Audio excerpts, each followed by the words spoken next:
One has responsibility, power and influence. It is disproportionate to titles. You don't need a fancy title. You know, that soldier who has helped an old lady cross the road, that soldier who's taken out his water bottle from his uniform and is giving a drink of water to some old person. These are outstanding pictures. There are wars which have been fought between nations based on strategic unintended consequences. Sometimes these unintended consequences can be positive, normally they are negative, unless we believe that everyone has responsibility. And that is what we try and do. So how do we do it? How do we unleash the leadership genie in all our members? For those of you all who are wondering why the AD is there on the genie's t-shirt, I have highlighted the AD here. So obviously he is wearing a t-shirt which says leader. Since his arms are crossed, you can only see the A and the D. Oh, come on, I thought the IQ of this audience was somewhere like 172 or something. Okay, how do we do this? We get people to believe that sometimes as a leader you will make decisions that will make people unhappy. Being a leader is not a popularity contest, nor is it an election. You cannot, will not, should not, and should not even try to make everybody happy. It will not happen. So we get people to believe that. It does two things. When one is at the receiving end and you get something that doesn't make you happy, you say, it's all right. I've tried my bit, that's the decision, I'll go along with it. When you are in that position to make the decision, sometimes you realize, for the larger good of the organization, not good for Mr. Rao, but I'm going to go with this. That's what it does. Next is about approachability, about empathy. The day when people stop bringing you their problems, it's for one or two reasons. The first is that they believe you don't have the capability or the capacity to help them. The second is worse. They believe you do not care. In your case, if either of the two happens, that person will find the next job. And you will lose a loyal employee probably. Both are failures of leadership. We teach people not to be afraid to challenge the old. Now it might seem strange coming from a general in the army, but I like the fact that people must have the ability to argue with me. I have been to the same school and read the same books 40 years back. My knowledge base is 40 years old. I might have a wealth of experience, but my knowledge base is 40 years old. I am definitely not well read on the latest of anything. So if somebody has that knowledge base, they must challenge me. We teach people to get into details. Why did I come here at 6:05? This is my 771st session. Why did I come here an hour before we were to start? To load my presentation and check if this pointer works from all corners of the room, to check if the slides are all right. The first color to fade in a slide projector is what, sir? Red. When these presenters get old, the projectors, red is the one that will start fading first. So sometimes, you know, some establishments have older places, you need to check. This is something that we learned when we were very young. So now it's become part of the damn DNA. Sometimes good, sometimes not good. But I think generally good. The straight line is always good. So we teach people not to neglect details. So who's the youngest person in the audience? That would be you. Me, of course. I'm 15 till I die. Uni, you're 18. Okay, chalo, Uni, then read out the fine print. Yeah, then you're not the youngest kid. You're just lying. Yeah, who's the youngest?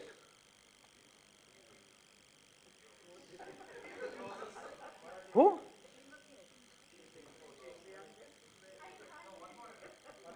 No, you come here. You come here. You can look at that. You were looking at your phone and reading. Yeah, read that. I just want you to read the small print. You will now see some big text on the screen. Don't read that. I want you to read that. Read that. Mail there. Read that. The free. Read that. Read that. Keep looking at that. Read that. The fine print Huh? in me.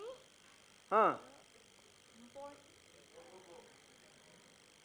Okay, can't. Any school pomadya? Hey, you got somebody else. You outsourced this. This is classic outsourcing. Thank you. No, no, not required. Thanks. Please sit. Don't worry. Don't worry. Read the body. Read that. It is as important as the heading. As important as the heading. What do we normally do? We read the headline of an article. Adena, same. I just minimized it. So what do we normally do? We read the headline. We don't go into the detail. So let's say you're running a construction company. Let's say you're running an IT, a software designing company. How unhappy will you be if one of your clients comes back and tells you, this has got like 100 bugs. It's not even been put through a strength or a whatever test. You have been told by your verticals that, it's all been done. So if they haven't paid attention to the detail and given it every possible, at the end of it, you might still have a bug. That's fine. I mean, my income tax return is still hanging somewhere. I'll have to go to Bangalore to get it, I think, Electronic City. I will, with a gun. Yeah, but I'm saying the detail is important. We encourage people to do that. So it could take a little longer than anticipated. Typically, leaders give lesser time, and you can see this in yourselves. But whoever works for you should be able to tell you, sir, you've given me this job, it's not going to be done in 4 hours. I will give you a complete job, it's going to take me 3 days. You have to be person enough to say, take 4. But you give me a completed job. So the detail is very important. We encourage people to keep looking below the surface, even if they don't like what they see. So stock taking, inventory. Suddenly, 2 trucks of cement are missing. What would you like your store manager to tell you? All okay? No problem. Very difficult. Because first thing you throw something will happen. I mean, he's only telling you, don't terminate him, for God's sake. That is a problem. That is something we should never do. Yeah, I'm just saying. So, he should look into, even though he knows that there is something wrong. Because only then our organizations will become more robust. At the end of it, it's about people. Whether you're running a software company, whether, ma'am, you're working at an extraordinary, exalted position in Cognizant, is that it? Yeah. Doesn't matter, it's about people. You take people out of Cognizant, it's just a bunch of alphabets. That's true.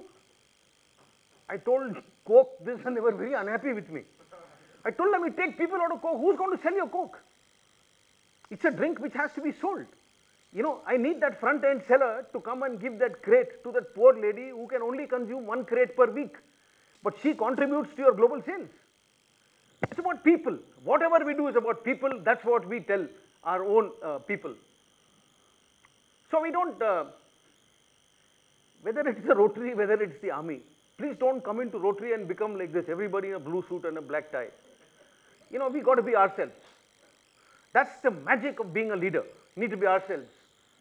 Perpetual optimism we've spoken about. Is the glass half full, full? I don't know. It should be overflowing all the time with joy. Need to simplify. Ma'am, I give you a task. When you want me to finish, please put up your hand. I will close in 2 minutes from there. So, crisp, clean, firm, consistent.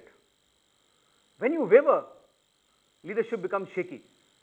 Leadership becomes shaky, great cost to your company. Monetary cost, brand cost, enormous cost. You cannot even measure all the costs. There should be absolutely no quiver in the leadership. And it doesn't just mean those who own the company. It means the top leadership, maybe the top 6–10%. So this is what Mr. Warren Bennis said. The one thing that makes a difference is leadership. I agree with him. Look back at your own lives. Look back at your class teachers. Look back at the principals you've had. One class teacher can come and suddenly in class 8 you'll become the most outstanding student in school. Till then you were the one who wore the dunce cap and ran around. That's how it is. Because that teacher brought magic into the class. That's one leader. Now you can call teacher a teacher and dismiss them. I like to use the word classroom leader for teachers. And then it makes a difference in the way the teacher starts seeing himself and herself. So what do you see on the screen, sir? You see some rectangles and stuff. Actually, there is no rectangle at all. Hexagon. Hexagon has 6 sides. Hexa, penta, hexa. You see 3D shapes. Awesome. Yeah, so that's what you see. Brilliant. So we need to make it simpler. Instead of asking you to define leaders, I'll tell you how we want leaders to see stuff. So when you see what you see on the screen, first thing is you vaporize the clutter, and then you'll come to this. Once you're in this, you should be able to see a little further in future, and then you see this. That's what a leader does. This is vision building. Can you and your organizations look at yourselves 5 years, 10 years, 15 years, 25 years from now? Some people have the ability to cast the vision, but a leader has to be able to bridge the path from here to that wonderfully finished pyramid. In an engineering or a B school, it's probably called project management, which is where the managerial aspects of a leaders come into play. But you need a leader to be able to see it so far ahead. That's what we want leaders to do. So in a leader's DNA, what is it that we expect to see? So many things. I will not, each of these is a separate session in itself, but I'm not going to do any of this. Quickly we go through. First is drive and passion. Very simply, if you cannot be